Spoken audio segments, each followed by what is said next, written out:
என்ன அப்படி பாக்குறா? இந்த லெட்டரை எப்படியாச்சும் இன்னைக்காவது கொடுத்துடணும். எப்படி கொடுக்கறது?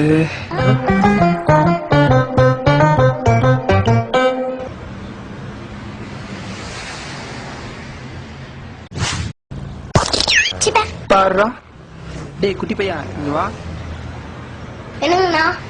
இந்த லெட்டரை அவங்க ஒயிட் கலர் ட்ரெஸ் போட்டிருக்காங்கல்ல, அவங்க கிட்ட நான் கொடுத்தேன்னு சொல்லி கொடுக்குறியா? ஒரு நிமிஷம். இந்த லெட்டர் கொண்டு போய் அந்த பிள்ளைகிட்ட நீங்க கொடுத்தீங்கன்னா நான் போய் உங்க லெட்டரை அந்த அக்கா கிட்ட கொடுக்குறேன்.